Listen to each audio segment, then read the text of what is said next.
बिहार में बागेश्वर धाम वाले बाबा धीरेन्द्र शास्त्री का दिव्य दरबार सजा है। बाबा पर्चा निकालकर अपने भक्तों की समस्या का समाधान कर रहे हैं। हनुमंत कथा चल रही है। इतनी भीड़ उमड़ रही है कि पैर रखने तक की जगह नहीं है। लेकिन इन सब के बीच सियासत भी चरम पर है।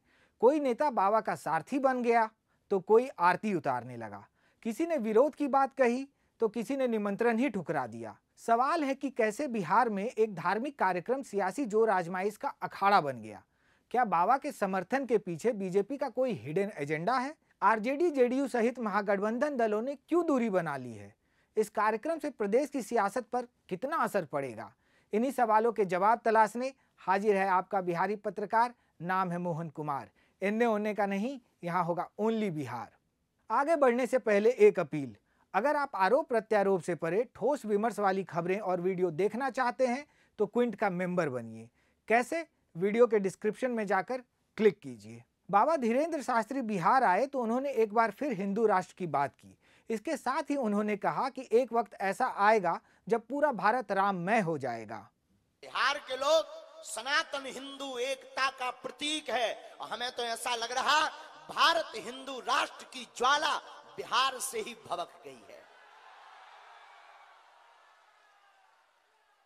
और एक दिन ऐसा आएगा कि पूरा भारत राममय होगा। लेकिन ऐसा पहली बार नहीं है जब बाबा ने हिंदू राष्ट्र या फिर हिंदुत्व की बात कही हो। आपको थोड़ा पीछे लेकर चलते हैं। इसी साल नागपुर में अंधविश्वास उन्मूलन समिति ने धीरेन्द्र शास्त्री पर जादू टोना और अंधविश्वास को बढ़ावा देने का आरोप लगाया। यहाँ तक कि समिति ने उन्हें चैलेंज भी किया।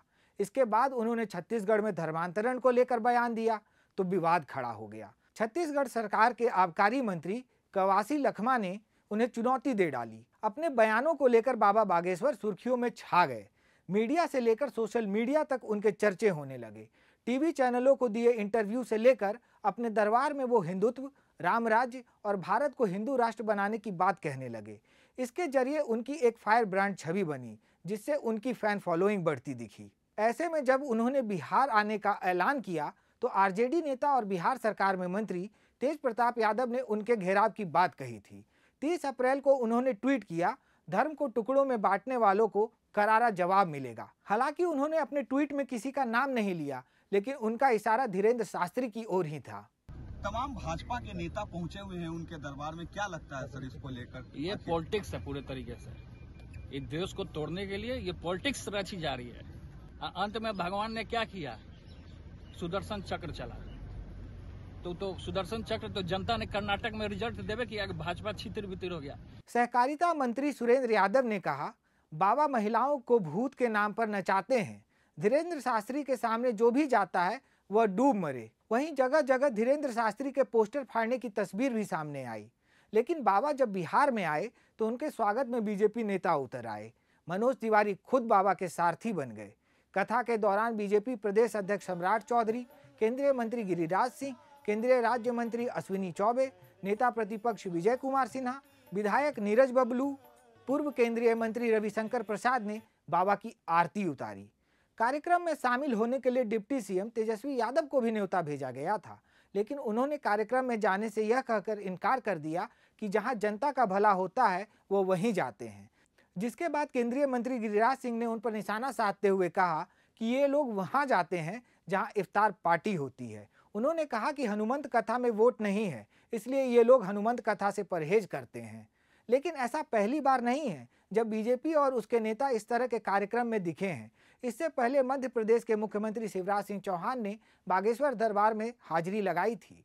विदिशा में आयोजित भागवत कथा में बीजेपी के कई नेता मौजूद रहे।